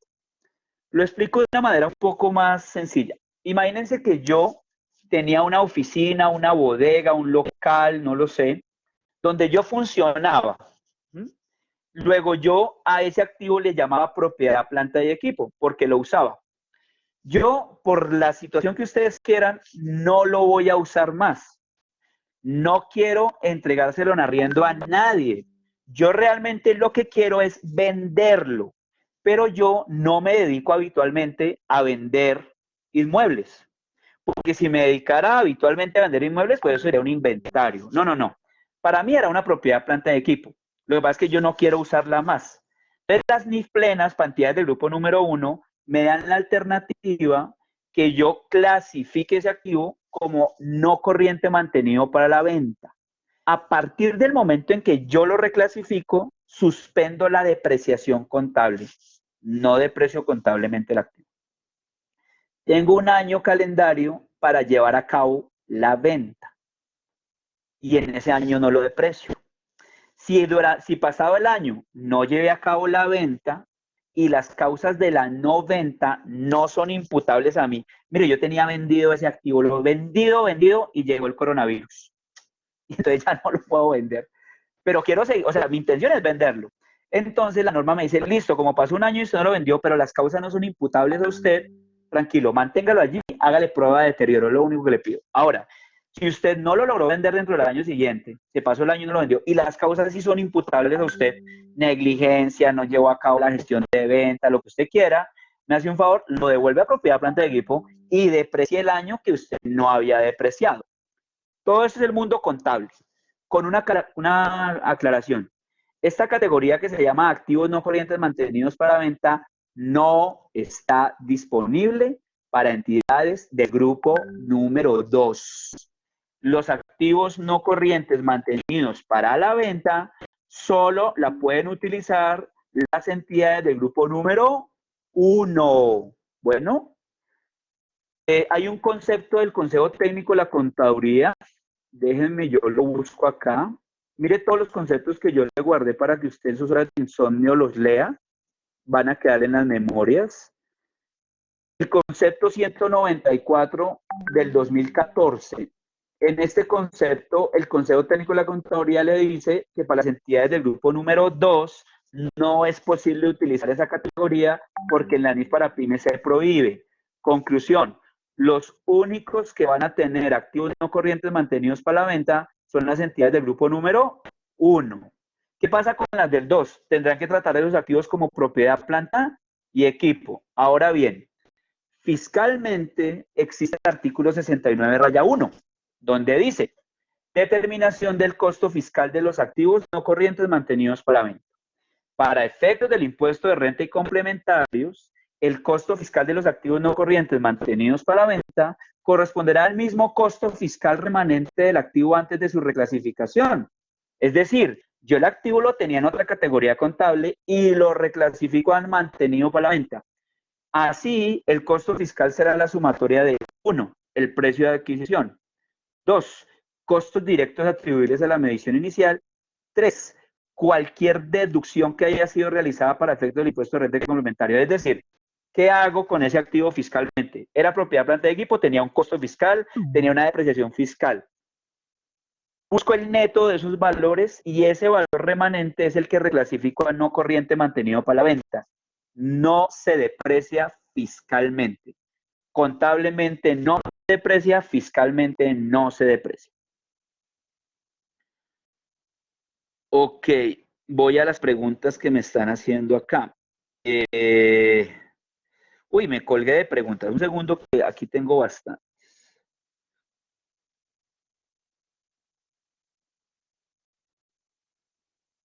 Andrés Felipe Rodríguez. Ok, Andrés Felipe, saludos. ¿Cuál es el tratamiento fiscal y contable de los gastos incurridos en la demolición de un edificio debido a que... Espera que me hicieron otra pregunta y se me ocurrió la pregunta. Deme un segundo, busco Andrés. Acá. ¿Cuál es el tratamiento fiscal y contable de los gastos incurridos en la demolición de un edificio debido a que la administración de la compañía tomó la decisión de construir un nuevo edificio? Andrés Felipe, yo podría entender que esos costos de demolición son necesarios para la formación del nuevo activo y podría capitalizarlos como mayor valor del activo que estoy formando. de acuerdo con el párrafo 1710 de NIF para pymes. Ok. Les pido un favor, guárdenme las preguntas que tengan un segundito mientras que yo me pongo al día en estas que estoy acá, porque si no se me está saltando el cursor hasta donde me hacen la nueva pregunta. Ferney, por favor, recuérdame la norma que hace alusión del uso del superávit. En NIF plenas son los párrafos 38, 39, 40 y 41 de la NIC 16. En pymes son los párrafos 17, 15 en adelante. Y Velázquez, dada la situación actual del COVID-19 donde nuestra planta de equipo está parada, ¿cuál es el impacto en la depreciación en su valor? Digamos que si estamos por NIF, si el método de depreciación es línea recta, debo seguir depreciando los activos. Ahora, ¿qué pasa si no es línea recta, sino por ejemplo el número de unidades? No deprecio nada. Pero, y Velázquez, yo pienso que el efecto no está por el lado de la depreciación. Pienso que el efecto está por el lado del deterioro del valor de los activos. ¿Por qué razón? Contablemente, al final de cada año, yo debo establecer el deterioro de valor. Claro, si yo no estoy usando los activos, no están generando lo que yo creí que iban a generar, pues contablemente seguro va a existir un deterioro del valor porque comparo valor en libros versus su valor recuperable. Es posible que ahora su valor recuperable esté por debajo del valor en libros. Eso sería un deterioro contable. Ahora, ¿qué pasa fiscalmente con ese deterioro? Voy al artículo 129 del estatuto. Ojo, contablemente reconozco un deterioro. Fiscalmente, ¿qué pasa? Dice, concepto de obsolescencia. Se entiende por obsolescencia la pérdida por deterioro de valor, el desuso o falta de adaptación de un bien a su función propia o la inutilidad que pueda preverse como resultado de un cambio de condiciones o circunstancias físicas o económicas, coronavirus, que determinen clara y evidentemente la necesidad de abandonarlo por inadecuado en una época anterior al vencimiento de su vida útil probable. Pero es que hay dos tipos de deterioro fiscales, uno parcial y otro total. Entonces dice el parágrafo segundo. La obsolescencia parcial se entiende como la pérdida parcial del valor de los activos depreciables. Para efectos del impuesto de renta y complementarios, no será deducible sino hasta el momento en que se realice la enajenación. Es decir, si yo cuando termine 2020 calculo un deterioro contable de mis activos, propiedad, planta de equipo, pues lo contabilizo, lo reconozco. Pero fiscalmente no me lo van a aceptar. Es decir, va a generar una diferencia temporaria. ¿Cuándo me van a aceptar el deterioro de los activos propiedad planta de equipo? Para el inciso tercero del 129, dice, en las bajas por obsolescencia completa, o sea, total de activos depreciables, será deducible el costo fiscal menos las deducciones que hayan sido aplicados en la parte, ok, entonces, ¿qué ocurre? Si yo lo doy de baja por obsolescencia, por deterioro total, ese valor sí me lo aceptan fiscalmente. Ok, sigo aquí con las preguntas. Me devuelvo hasta donde iba. No se me vayan a mover, que estoy acá buscando en dónde iba. Ok, Andrés Felipe, Ferney y Velázquez, Diana Janet. Para determinar la vida fiscal de una propiedad de inversión, debo también aplicar lo establecido en el 137. Correcto, Diana Janet. Estás en lo correcto. Lenovo. La depreciación de un bien que tiene contrato de comodato de 10 años.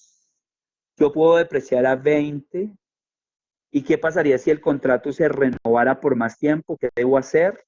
¿Y qué pasaría si la administración decide depreciar a 20 años, pero a los 10 años debo entregar el bien? Uy, Lenovo, está como enredada la pregunta, pero yo entiendo lo siguiente. Yo tengo una posición y es que yo creo que los activos recibidos en comodato no se deberían incorporar en los estados financieros. Lo ilustro con un ejemplo. En las estaciones de servicio, en las bombas de gasolina, me he encontrado mucho este caso. El terreno, ¿sí? El terreno le pertenece al pater familias, es decir, al padre de la familia de toda la vida. Y es posible que sus hijos, a través de una sociedad,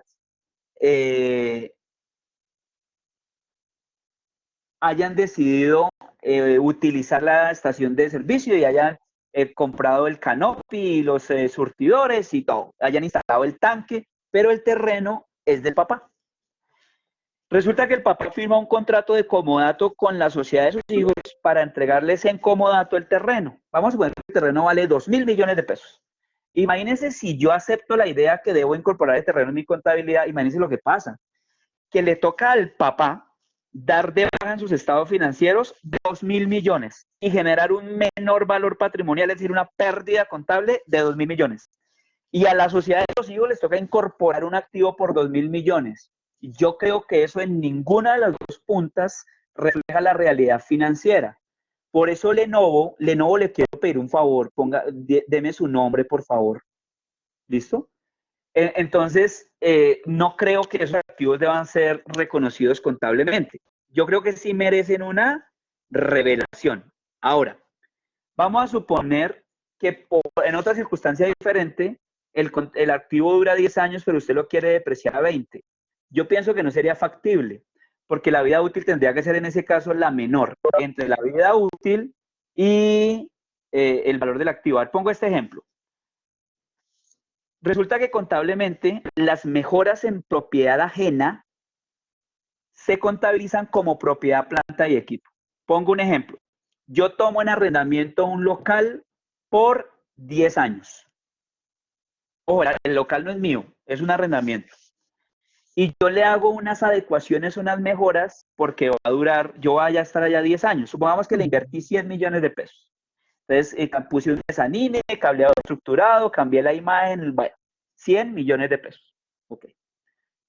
Contablemente lo reconozco como propiedad, planta y equipo, las mejoras en propiedad ajena. Fiscalmente esas mejoras están reguladas en el artículo 74 del Estatuto Tributario. Me voy para el 74. Allá dice,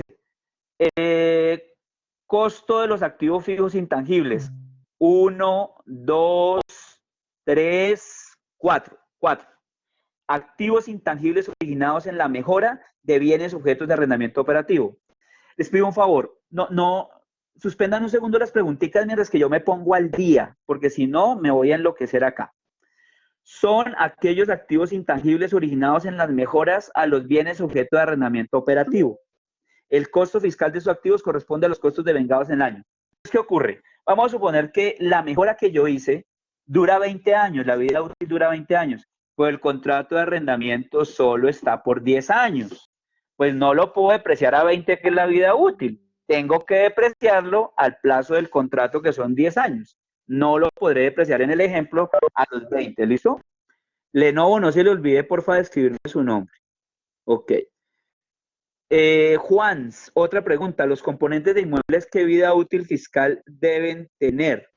Deben tener la que diga la contable sin que excedan la máxima del artículo 137. Eso está en el parágrafo tercero regulado, Juans. Ok. Andrea, en esta emergencia, Andrea Pérez, en esta emergencia, un activo fijo de una empresa que se encuentra sin actividad solo se deprecia contablemente. Correcto. No está generando renta, no lo puede depreciar fiscalmente. Ok. Juan Carlos Roldán, ¿qué sanciones tengo y con quién si no sigo rigurosamente el manejo NIF de propiedad, planta de equipo? Juan Carlos, yo le voy a contar una historia muy breve. Yo tengo un amigo que vive de ganarse licitaciones con el sector público. O sea, él se presenta a cuanta licitación hay. Y resulta que nos contrató a un amigo y a mí para que tomáramos al ganador de una licitación y buscáramos la forma o encontráramos algún error en la propuesta del que ganó para tumbar la licitación, porque él había quedado de segundo lugar. Pues resulta que identificamos que las políticas contables que utilizaron eran las fiscales de antes, 5, 10 y 20 años, y así lo pusieron en las notas. Pues resulta que eso no es llevar la contabilidad en debida forma. Por lo tanto, esa contabilidad no se entiende que no es razonable. Pues hicimos el requerimiento formal y logramos que tumbaran la licitación por no llevar la contabilidad en debida forma. Ese a quien le habían adjudicado. Entonces, Juan Carlos, tiene todos los efectos legales que usted se imagine no llevar la contabilidad en debida forma. Ok. Berta Cecilia, En una empresa, en el ESFA, se determinó una vida útil de la propiedad planta de equipo generando un valor de depreciación mensual. Ese valor se aplicó a los años 2015 y 2016. En el año 2017 se cambió de contador y el cual cambió los valores de la depreciación sin recalcular la depreciación de años anteriores. ¿Se debe ajustar esos valores? Sí, yo creo que hay un error contable, Berta Cecilia, lo puedes corregir en 2020, pero tienes que hacer reexpresión del año 2019 al menos, y el ajuste contable lo haces en 2020. La contrapartida son resultados de ejercicios de años anteriores. Noreli, empresa dedicada a arrendar bienes inmuebles en el mes de abril de 2020, la mayoría de locales los entregaron, ¿se podría depreciar en ese mes? Entiendo que esos activos estaban medidos a valor razonable, es lo que estoy entendiendo, por eso no los venían depreciando. Si los deciden ahora convertir en propiedad planta de equipo o medirlos al costo, sí los pueden empezar a depreciar. Anderson, retomando, se me perdió Anderson acá. Anderson, retomando mi consulta. Cuando usted dice que es el costo de la propiedad de inversión, estas se deben depreciar, agradecería en qué me puedo basar al respecto. Anderson, contablemente está el párrafo 16.7, donde dice que si es muy costoso medirlas a valor razonable, las maneja el costo, ¿ok? Y fiscalmente, el parágrafo primero del artículo 69 del estatuto. Bueno, Claudia Sterling, excelente. User, o sea, Andrés Felipe, si un edificio se viene depreciando y este sufre un embargo, la depreciación debe pararse hasta que pase el embargo o igual seguir con la depreciación, y si fuera así, ese gasto sería deducible. Andrés Felipe, una claridad. Una cosa es el embargo es una medida cautelar para retirar del comercio el activo. Y otra cosa diferente es el secuestro. Entonces, mientras que el activo no esté secuestrado, a pesar de que esté embargado, yo lo puedo seguir utilizando para mi actividad y seguir generando ingresos contables y rentas fiscales. Ahora, si el tema es que se lo secuestraron y usted no lo está usando, pues ahí sí ya la cosa cambia, ¿verdad? Y seguramente va a usted medir un deterioro del valor y tal. Pero si está solo embargado, sin secuestro, no ha pasado nada. Juan Carlos, ¿las mejoras en propiedad ajena se pueden capitalizar a un activo propiedad planta de equipo y depreciarlo? Sí, Juan Carlos, lo explico de la siguiente manera. ¿Qué es una propiedad planta de equipo? Es un activo tangible que se espera que dure más de un periodo y que está para mi uso. Las mejoras en propiedad ajena cumplen esa característica. No el local, la mejora. ¿Sí? El mezanine, el cambio del piso, bueno, el cableado estructurado. Entonces, es un activo tangible, correcto, se espera que dure más de un periodo, por supuesto, y que está para mi uso. Por lo tanto, clasifican como propiedad de equipo y se deprecian. Solo que sea cuidadoso porque fiscalmente, de acuerdo con el artículo 74 del estatuto, se consideran solo un activo intangible. Bueno, contablemente propiedad de equipo, fiscalmente activo intangible. Ok. Juan Carlos, y el contrato está a un año renovables. ¿Cómo se determina ese tiempo de depreciación? Juan Carlos, hay que hacer una estimación y la gerencia tiene que hacerla. El contador no, porque el contador no tiene ni idea cuánto van a durar allá. Entonces hay que hacerle una comunicación formal a la gerencia solicitándoles una estimación fiable sobre el tiempo que vamos a permanecer allí. Ok. Preguntas, por favor. Preguntas. Creo que aquí por el WhatsApp tenía una.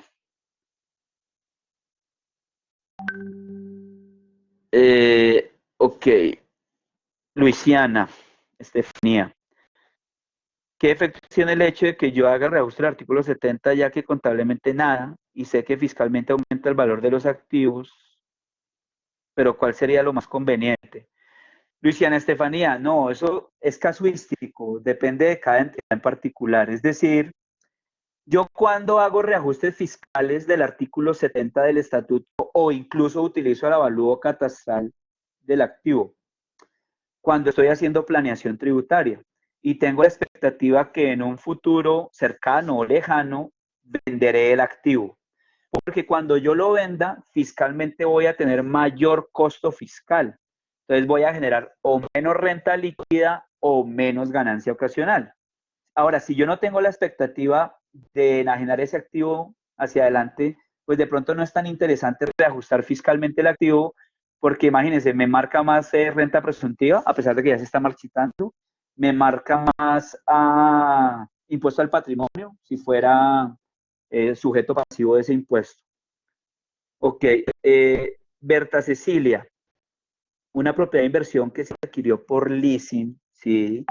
Contablemente se reconoció por el valor del avalúo, no, y se está depreciando, ¿sí? ¿Se debe devolver el valor depreciado? Berta Cecilia, depende, ¿no? A ver, cuando yo adquiero por el leasing un activo, el día uno lo contabilizo o al valor presente del activo o al valor razonable, el que sea menor, ¿ok? El día uno. Desde ese día empiezo a depreciar el activo. Ahora, si la propiedad de inversión está medida a valor razonable, no deprecio el activo. Pero si la propiedad de inversión se midió al costo, pues claro que deprecio el activo. Entonces, pues todo depende de la elección de política contable que hayan hecho. ¿Okay? No, no es obligatorio revaluar los activos. Sí, a ver, yo pongo este ejemplo. Imagínense que yo soy una sociedad de familia bajo perfil que no vive pidiendo dinero prestado en los bancos. Pues de pronto a mí no me interesa ver mi patrimonio revaluado, no me interesa, no estoy inscrito en el RUP, es decir, no compito con nadie. Para mí contratar a un evaluador que me haga evalúos me parece muy costoso y no tiene ninguna utilidad. Entonces yo puedo decir que para mí es un costo exagerado y entonces no revalúo las propiedades de inversión. Y en propiedad planta de equipo ni me preguntan, yo puedo optar voluntariamente por el costo. Cambio el escenario.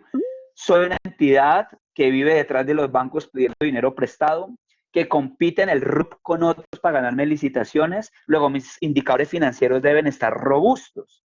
Ahí de pronto para mí sí resulta interesante reevaluar mis activos, o bien mis propiedades de inversión, o bien mis propiedades planta de equipo. Y de pronto ahí sí no me parece tan costoso lo que el evaluador me cobra, porque me parece necesario para demostrar esos indicadores para que me presten dinero o yo me gane licitaciones. ¿Ok? Ok. Preguntas, por favor. Preguntas, por favor. Son las 7:57 de la noche. Sigo admitiendo preguntas.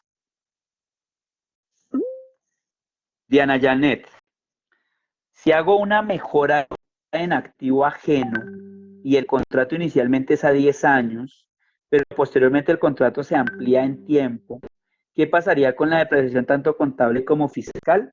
Pues digamos que depende. A ver, si yo terminado el año 10, o sea, faltando un mes para que se acabe el año 10, me entero de que el activo se renovó, pues no tengo nada que hacer. Yo contablemente y fiscalmente ya solicité el gasto, la deducción a que tenía derecho. Pero supongamos que yo voy en el año 8 y al final del año 8 la gerencia me informa que es posible que duremos otros 5 años adicionales. Yo en ese momento pues cambio la estimación. Y entonces al cambiar la estimación contablemente, ya lo que me resta no lo deprecio en 2 años, sino lo deprecio en 7 años. Fiscalmente, acudo al artículo 143 del estatuto. 143 del estatuto. Y estando en el 143 del estatuto, allá dice, deducción por amortización de los activos intangibles. Entonces dice, la amortización de los activos intangibles a que se refiere el artículo 74 de este estatuto se hará en los siguientes términos. La base de amortización será el costo, es decir, lo que desembolsé como mejora ajena.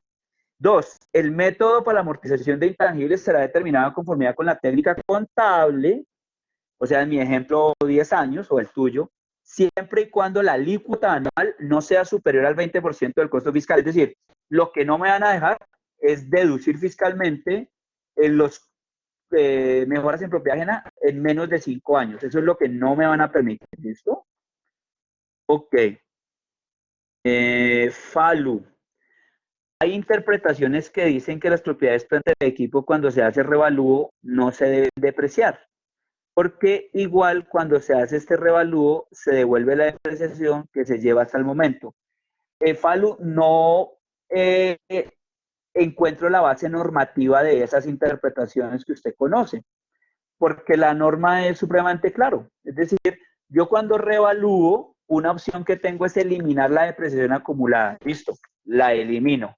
Y hacia adelante. O sea que hacia adelante, si yo voy a revaluar más adelante, ¿no deprecio? No, eso no dice la norma. La norma dice que la depreciación será sobre el valor revaluado. ¿Listo? Alú, que le haya dicho esa interpretación, pídale el favor que le indique el párrafo de la norma en que se basan para darle esa interpretación. Ok, Juan, si una máquina contablemente tiene vida útil de 20 años, fiscalmente debo de pasarla a 10.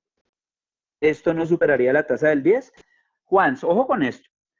La norma fiscal del 137 dice, utilice la misma tasa contable siempre y cuando no supere la fiscal.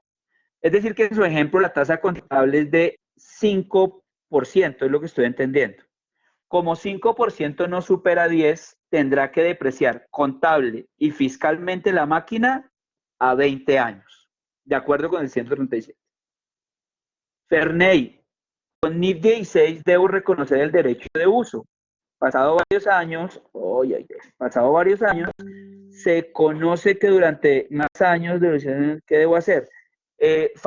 Ferney, perdón, no puedo responderle esta pregunta porque esta pregunta hace parte de un tema que se llama arrendamientos, que es un tema supremamente extenso que le aplica la pregunta que usted me hace solamente a entidades del grupo 1. Yo creo que vamos a programar una sesión de esta, similar a esta, de arrendamientos y explicamos el tema en extenso. Porque en 2 minutos o 3 minutos que me quedan no alcanzo a responderle como usted se merece, Ferney.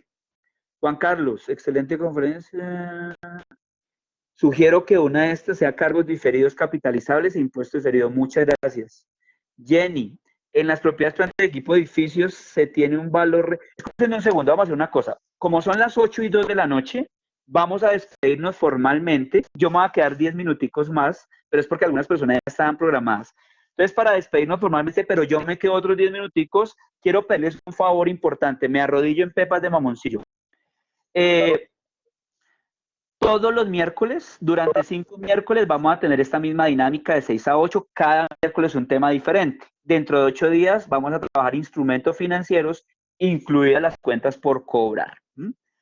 Les pido el favor, de nuevo, me arrodillo en pepas de mamoncillo, haga promoción con sus amigos, sus conocidos, invítelos, chévere que se conecten a estas sesiones y que nos acompañen. Estamos haciendo un esfuerzo importante para que podamos hacer estas sesiones virtuales. Entonces, en nombre de ISEF, muchísimas gracias por su asistencia. Quienes tengan que desconectarse en este momento, no hay problema. Nos quedamos hasta las 8:10 respondiendo aquí preguntas. Bueno. Carlos. ¿Quién me habla? Diego. Diego, señor. Y vamos a pedir también 2 favores. No sé si lo hacemos al final o en este momento. De una vez. Si por el chat nos escriben la cédula, el nombre y el correo, porque tenemos muchas personas que no identificamos porque entraron con el nombre del equipo. Y si podemos prender la cámara para tomar una foto, pues entonces eso lo podemos hacer al final. Ok, listo. Entonces al final la foto. Listo. Pero un tema importante es el correo, porque ahí es donde les vamos a enviar las memorias, ¿no? Listo. Ok, continúo aquí con las preguntas. Denme un segundo que ahora se me desordenaron las preguntas. En las propiedades, planta de equipo de edificio se tiene un valor residual igual al valor de la propiedad y dado que no es posible que el valor residual sea mayor que el valor. Jenny, esa pregunta no, digamos, a mí me parece como un imposible contable. Es decir, la pregunta de Jenny es la siguiente. Yo tengo un activo que vale 1.000 millones de pesos, un edificio. Pero resulta que yo quiero venderlo dentro de 10 años. Entonces, dentro de 10 años no vale 1.000 millones, sino que dentro de 10 años ya vale 2.000 millones porque los activos se valorizan. Entonces, como el valor del activo o valor de salvamento es de 2.000 millones y supera el costo contable que es 1.000 millones, entonces no de precio durante 10 años. No, Jenny, ese tipo de estimación no es posible de norma internacional. ¿Listo? Yo pienso que sí tiene que depreciarlo los 10 años. Ok, espérenme que estoy ahora más colgado con las preguntas. André Felipe, ¿cómo es el tratamiento contable en la valoración de un edificio al que se le hace un desenglobe porque se decide que se va a ir en 2 edificios independientes? ¿Se les debe hacer avalúo técnico nuevamente de manera individual? Andrés Felipe, ese edificio queda en Itagüí, ahí en la calle 10, como con 40 y pico más o menos. Mire, efectivamente, si se desengloban y tienen dos matrículas inmobiliarias separadas, hay que reevaluarlos independientemente. Recuerden que si yo decido reevaluar una clase de activos, la reevaluación tiene que ser para todos los activos de la misma clase. No puedo distinguir entre unos y otros. O todos en la cama o todos en el suelo. Ok. Mónica, si una entidad pública, entrega una propiedad en calidad de comodato a otra entidad pública en aplicación de la resolución 414, es decir, son empresas que no cotizan, ¿sí se realiza la incorporación de la propiedad en la entidad pública que le recibe? Sí, claro. Mónica, para entidades del sector público, es decir, entidades de gobierno o empresas que no cotizan, sí hay una norma claramente que establece que el comodatario incorpora el activo en su contabilidad y el comodante lo retira de la suya. Andrea Pérez, la amortización de los intangibles en esta actividad por la emergencia fiscalmente también tiene y solo se amortiza contablemente. No, Adriana, esa regla no funciona para los intangibles. Okay. Y los intangibles además es otro tema diferente. Ok, continúo. ¿Y dónde voy? Porque como ustedes están siguiendo sus correos, aquí se me devuelve. Ok. Falu, me queda la duda en el revalúo que se reparte como utilidad a su prestación. No entiendo por qué se reparte el revalúo. Por una razón, porque no tiene sentido financiero dejar una revaluación parqueada en el superávit si yo no voy a vender el activo al final de la vida útil. Como yo lo voy a consumir a lo largo de su vida, una excelente opción de política contable es consumir ese superávit para liberarles ganancias retenidas a los socios toda vez que ya los castigué vía mayor depreciación del valor revaluado. Les recomiendo ver Falu, el párrafo 41 de la NIC 16, pero especialmente el fundamento de conclusión que lo encuentra en la parte B del estándar. Continúo. Sandra, Asus, Acobo, ya no veo más preguntas. Ok, excelente, ¿no? Muy bien. Bueno, no, ya todos ustedes se despidieron. Diego, es el momento de la foto. Listo, quitemos la presentación de la pantalla y le vamos a pedir el favor a todos los que nos quieran ayudar que activen sus cámaras. ¿Listo? Eso, muy bien. Vamos a esperar que ellas se están prendiendo.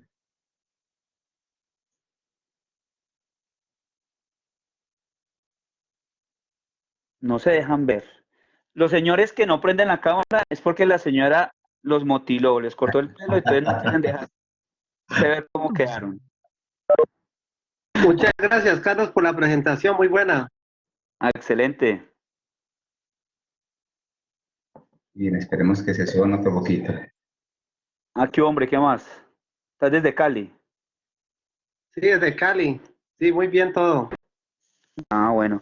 Carlos Alfredo tiene una característica que lo diferencia de todos los demás, ¿no? Y lo hace resaltar, y es que es hincha del Santísimo Deportivo Cali. Eso ya lo pone en otro nivel.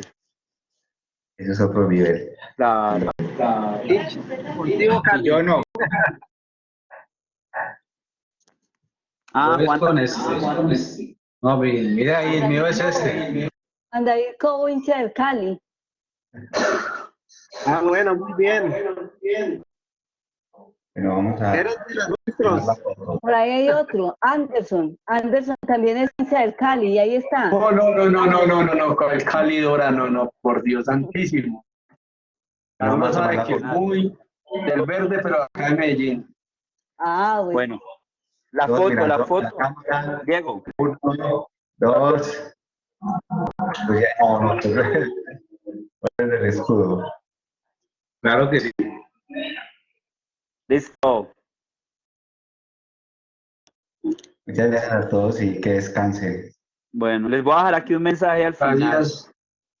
Yo comparto la pantalla por última vez. Les dejo un mensaje aquí al final.